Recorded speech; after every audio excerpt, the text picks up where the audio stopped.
So let's go back to the story that we were tracking a bit earlier, where a survey has revealed that Indian students studying in the United States are concerned about their physical safety. Now, this is an issue that has come about because of the increasing instances where Indians in several instances of hate attack have been targeted. And we've now got Punit Ahluwalia, who is a pro-Trump supporter and who's been a staunch supporter of Trump, joining us. Now, Mr. Ahluwalia, this is, of course, a concern for a lot of people from Asia, and especially, members of the Indian community who'd like to go to America, who'd like to study there and perhaps even work there. The rhetoric that was actually used by Donald Trump as a part of his election campaign, this seems to have now empowered certain fringe groups and certain individuals who've been targeting Indians. Has Trump done anything to reassure members of the Indian community who are effectively feeling the heat because of this election campaign rhetoric that Trump had in fact used during his campaigning?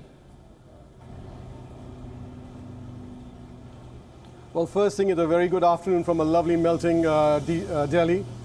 First thing is I just want people and the parents to be very clear. We are a country of laws, and we really care about every life, including immigrants and students especially, who have come very far from India or anywhere in the world to study in one of the greatest countries in the world. And I will say how important it is. When President Trump hosted Prime Minister Modi last month, there was a press release that came out, and there we emphasized and specified how important these kids are.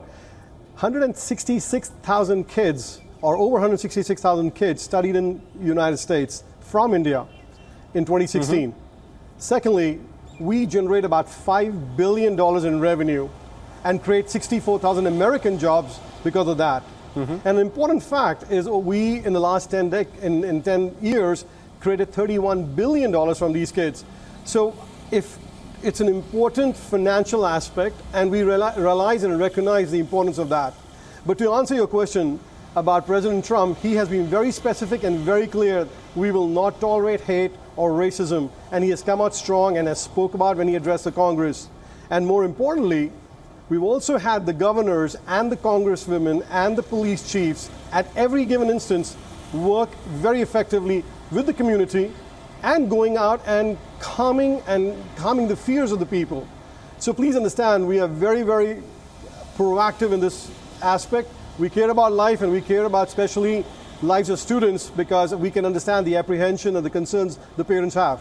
Mr. Punit Ahluwalia, you've spoken at length, and you've highlighted what the importance are, in terms of economy and how much Indian students actually contribute. But let's get into specifics here. Harnish Patel, who had actually lived in the United States for about 14 years, was shot and killed outside of his home. This is an incident which happened in the month of March. And you also had instances of where a techie who had lived in America for a fairly long period of time, Srinivas Kachibotla, who was again targeted in a hate crime. So when you have instances like this, where people of Indian origin, students, people who've been working there, are targeted only simply because of the fact that they look different, they don't look white, they are from India, and they are seen as targets by certain fringe groups, and a certain amount of the rhetoric that was in fact being said, that look, we will build a wall with Mexico, we will keep some people from some of the nations of the Arabs out, that seems to have empowered some of these fringe groups who are carrying out these kind of attacks. So what message would you like to send to those Indians who aspire to study in America to make them feel safe? First thing is, we have ignorant and Looney Tunes in every country. So that's important. That's part of society and part of democracy. But yes, President Trump is very committed in building a wall in terms of where people can come legally into the country. And that's very also important, is there are bad elements in every society, criminal elements, who are spreading hate, fear through drug or gangs. Those are the elements he's very focused on and wants to take them out.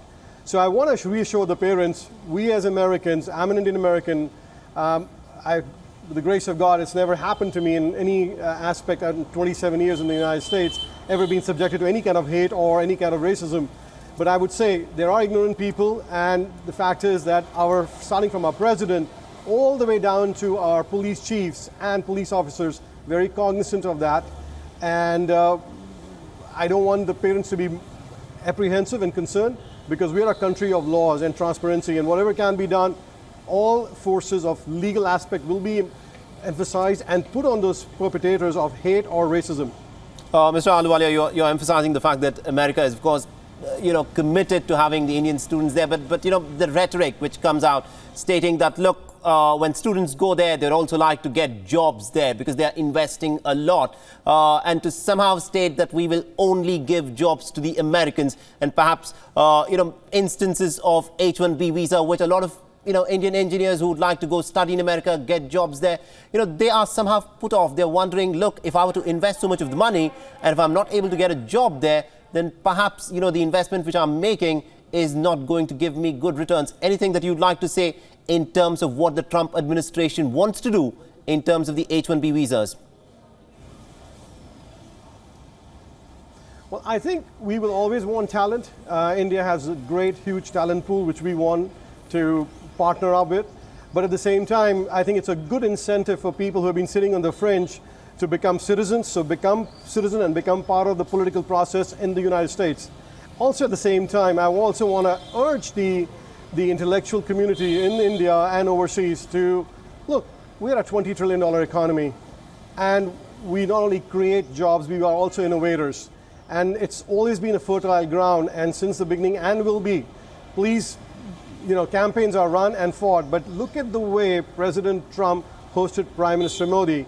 It reinforced US-India relationship on multiple levels, including the fact, as I said before, that we want to welcome the tourists, we want to welcome the students and their families who come there. So I would say sometimes the media plays a role in pushing the agenda, but I can assure you our leadership, especially the Republican leadership and the elected leadership in both houses, are very cognizant about hate crime, about racism, because that's the strong, diverse fabric of our nation. And people like me who are very visibly active and supportive of American values, I stand strongly behind that. Mr. Ahluwalia, you are a Republican, and you said, look at the manner in which Prime Minister Modi was, of course, welcomed. Yes, the optics were brilliant, but the specifics is where some Indians may have raised a few eyebrows. Now, you'd agree that America essentially is a country where a lot of people have migrated to. And, the sentiment which people in India feel is that, look, if companies like Google, Microsoft, etc. are headed by Indians, then why is it that perhaps, that flow of talent, which was earlier seen to be so very open, is being attempted to be curtailed by the president right now? Because this is what he had said during his campaigning, and he's also gone ahead and implemented that. So that is what I was referring to when I was talking about the H-1B visas. Anything which Donald Trump and you as a Republican who's been very pro-Trump would like to say to the Indian engineers who perhaps want to come and work in America, that, look, we'd like to welcome you with open arms? Well, again, you yourself said that we have successful Indian American CEOs, and I'm a very active Indian American Republican. I think if you come legally and you want to be part and parcel of the mainstream in making America great again, you're most welcome. At the same time, we also believe in shared innovative partnership with India and great allies. So I just don't want people to feel the concern that, oh, there's no future in America. America is a land of economic boom, and our best days are ahead under President Trump and under the leadership of Mitch McConnell. So I'm very, very specific and very clear.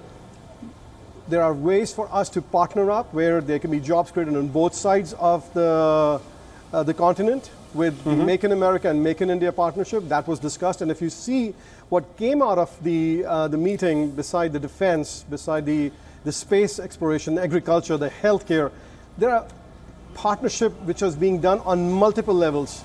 So I personally feel that, again, there's one rhetoric of H-1B not going there, but I also know that we do need talent pool who are very qualified and very experts from India. But at the same time, will there be fraud and abuse any more longer? I don't think so, because we are going to be very vigilant, or our Homeland Security is going to be very vigilant, where people are not doctoring the resumes any longer, and we're getting the right talent pool to do the right job and be fair by the American public and the American companies, and be fair to Indians too. And is there anything that will be attempted to be done by the Trump administration to address the hate crimes, you know, this racially inspired hate crimes which some of the Indians have had to experience in America, especially in the last few months? I will also say one thing. I got to give kudos to Ambassador Navtej Sarna and his team. They've been very proactive. Anytime there has been an incident, the Indian embassy in Washington has worked very closely with the Trump administration. I can also assure you the Indian American community and the association and the organizations are very proactive, including folks like myself. So I just don't want you to feel that these kids who are there don't have a family. Look, as I look at this, each 4 million Indian American is there is an extended family of the Indian Americans staying there. And they have a voice, and most importantly, they have the voice of the president and the elected leadership, because we condone hate and we condone racism. So we are a country of laws, and I want to emphasize that. So I just want to let you know our police force, dedicated officers, are there to support them, and we'll stand behind our officers and our leadership. Absolutely, Mr. Punit Ahluwalia, thank you very much.